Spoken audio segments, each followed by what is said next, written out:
महवा हिकु वण आहे ऐं महवा शराब उन वण जे ख़ुशबूदार गुलनि मां ठाहियो वेंदो आहे। महवा जो वण दुनिया जे कुझु ख़ितनि समेत भारनि में बि जजे अंग में मौजूदु आहे। हिन वण जी टारियुनि ते अहिड़ा गुल थियनि था जिन जी ख़ुशबू परे परे ताईं महसूस थिए थी ऐं हिन वण मां अहिड़ो ई ख़ुशबूदार शराब हासिल कयो वञे थो।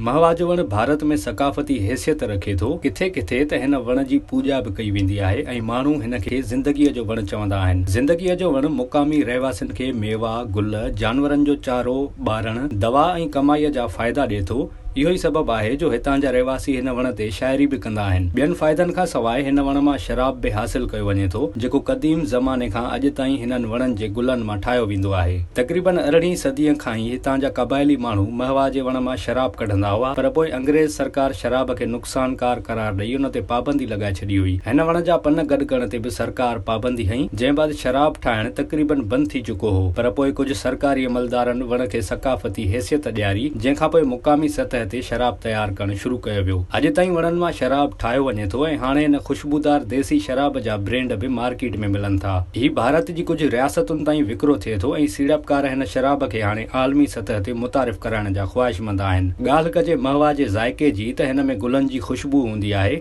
ऐं ॿाफ ते पचाइण सबबि हिन जो दूंहों मिलियल ज़ाइक़ो अनोखो आहे। हिन वण जो साइंसी नालो मधुका लोंगीफोलिया आहे। यादि रहे त शराब वापराइण कंहिं बि सूरत में सिहत लाइ हानिकार आहे ऐं पाकिस्तान में देसी तोड़े परॾेही शराब वापराइण ते पाबंदी आहे, जॾहिं त भञकड़ी ते सज़ा बि मिली सघे थी।